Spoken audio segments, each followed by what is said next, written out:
Today, I would like to go over a fun game that was played on chess.com between Magnus Carlsen, the highest rated player in the world, and international master Eric Rosen, who I'm sure many of you know. He has a large presence on YouTube and in chess social media and is a very good instructor. And this is a fun game that I would like to show you. Magnus has white in this game, Eric Rosen has black. It's 3 minutes for each side with a 1 second increment. Let's jump right in. Magnus begins by playing F4. This is known as the bird's opening.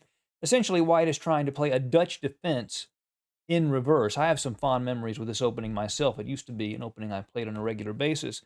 D5 was played by Eric Rosen, knight F3, G6. And here, Carlsen plays D3. Usually at the top level, when this is played, you see G3 a little bit more often, trying to create a Leningrad Dutch in reverse. But he plays D3 in this case. And basically, he wants to play E4 if black will let him. Eric Rosen plays bishop to G7. Now, he could play knight to F6, and that clamps down on the E4 square. But by playing bishop to G7 first, black can play E5 more quickly if they want to. That's one advantage of that move. But it does allow E4 from Magnus. Now, C6, E5.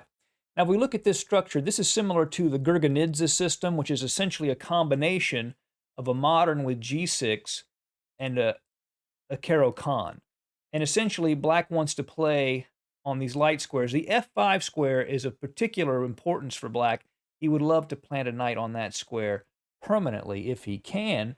And he plays knight to H6, aiming at that square immediately. H5 is sometimes played to keep a pawn from going to G4 to kick it out. But knight H6, D4, liberates this bishop. It can post aggressively on D3, and bishop to G4. I am Rosen is not that worried about giving up this light squared bishop in this structure because essentially, even though white would have the bishop pair, black is sort of playing a position where the knights have the potential to be stronger than the bishops.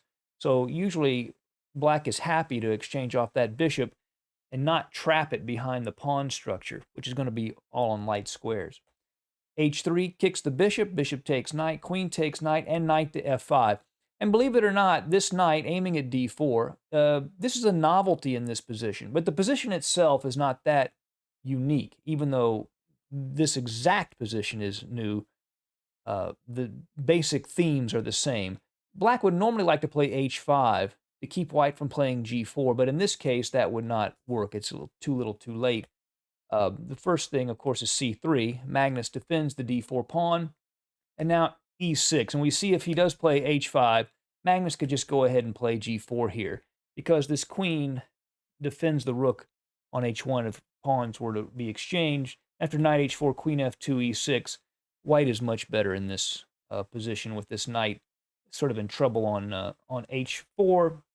And white's main goal here is to play F5. So he's in good shape in that line. So Eric Rosen plays E6, just getting the pawn structure in shape. G4 kicks the knight, knight H4, and queen to F2. And Magnus already has a good position. As I said, white's main goal, he would love to be able to break with F5 if possible in this position. Black wants to prevent that, but it's hard to do it. Now black's main counterplay, if he can make it happen, will be from the move C5, like you might see in a French defense. H5, immediately going after that pawn. And here, an instructional mistake, if Magnus were to make it, would be pawn takes pawn. You definitely do not want to do that here. Because after rook takes pawn, now this F5 square is strong for black. There's no pawn on G4 to control it. And black would be actually very comfortable here. So he does not want to take. But instead, bishop to E3 was played. Basically to help control the C5 push. Magnus wants to prevent that from happening. Knight to D7, hopefully preparing that C5 push. The rook can go to C8, the queen can go to B6, knight to D2, but bishop to F8 is played. The bishop was biting on granite. This pawn on E5 is just totally closes that dark squared bishop down. So Eric Rosen moves it to a better diagonal. It can support a C5 push. On E7, it can defend the knight on H4. Castles, bishop to E7, defending that knight on H4, as we said. Now the queen on D8 has the freedom to move away. It doesn't have to stay defending that knight. Bishop to d3, preparing white's main plan of f4, f5. Queen to a5, hitting that a2 pawn. King to b1, defending it. Now black castles long, but now white can achieve his main strategic goal in this position, and Magnus goes right ahead and plays the move f4, f5, taking twice, pawn takes, then bishop takes, knight takes, and queen takes f5. And in this position, Magnus has pretty much what he wants. He has pressure on the f7 pawn. He's got some pressure on the king. The knight on d7 is pinned. White is very well placed in this position. Rook d to f8 to defend the f7 pawn, but now rook h to g1, getting that rook in, threatening rook to g7, and applying even more pressure to the pawn on f7. The queen comes back to d8, and now rook to g7, again piling on this pawn on f7. And here black decides to play f6, and it would be a mistake to take that pawn, because in that case, all of a sudden black would be liberated. So what Magnus does is he plays the move e6. And what that does is it bottles up all of black's pieces. It hits the knight. It makes it very hard for these pieces to do anything. They're all blocked in after the move e6.